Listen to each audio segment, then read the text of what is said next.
আসসালামু আলাইকুম। আজকে আমি একটি বই নিয়ে আপনাদের সাথে কথা বলতে চাচ্ছি। বইটি ইতালিয়ান ভাষা শিক্ষা বই, ফাসিলে ফাসিলে আ উনো। এটি বইয়ের প্রথম অধ্যায়। উনো, চাও, বুনজর্নো। চাও মানে হলো হ্যালো, বা বাংলা আমরা যেমন বলি উহে।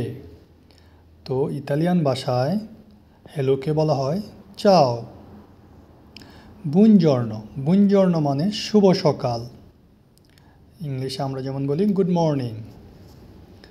তো একজন আরেকজনের সাথে যখন দেখা হয় তখন ইতালিয়ানরা বলে চাও, এবং সকাল সময় দেখা হওয়ার সময় বলে বুনজর্নো। এখানে আমরা দুইজন ব্যক্তির পরিচিত পর্ব দেখতে পাচ্ছি। লিয়াং, একজন ব্যক্তির নাম লিয়াং, অন্য ব্যক্তির নাম লামিন। ওনার নাম লামিন। তাহলে চলেন দেখি তারা কীভাবে একজন আরেকজনের সাথে পরিচিত হচ্ছে।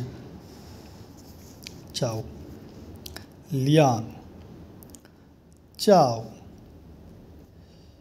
ইয়ো মি চিয়ামো লিয়াং। আমার নাম হলো লিয়াং। তু come ti chiami? তোমার নাম কি? লামিন, ইয়ো মি চিয়ামো লামিন। আমার নাম হলো লামিন। পিয়াচেরে, আপনার সাথে পরিচিত হয়ে খুশি হলাম।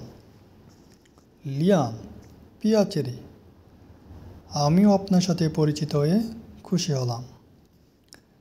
দি দোবে সেই, আপনি কোথা থেকে এসেছেন? লামিন, ইয়ো সোনো গাম্বিয়ানো। আমি হলাম গাম্বিয়া দেশের। আফ্রিকার একটা দেশের নাম গাম্বিয়া। তাহলে আমরা দেখতে পাচ্ছি লামিন গাম্বিয়া থেকে এসেছে। তু, এবং তুমি? লিয়াং, ইয়ো সোনো সিনেজে। আমি হলাম চাইনিজ। দি পেকেনো, চীনের রাজধানী বেইজিংকে ইতালিয়ান ভাষায় পেকেনো বলা হয়। এখানে আমরা দেখতে পাচ্ছি উপরে কথোপকথনের কিছু অংশ দেওয়া আছে এবং বাকি অংশগুলো আপনাকে পূরণ করতে বলা হয়েছে। চলেন দেখি। তু come ti chiami? তোমার নাম কি? আপনি আপনার বন্ধু অথবা সহপাঠীকে জিজ্ঞেস করলেন তু come ti chiami? তোমার নাম কি?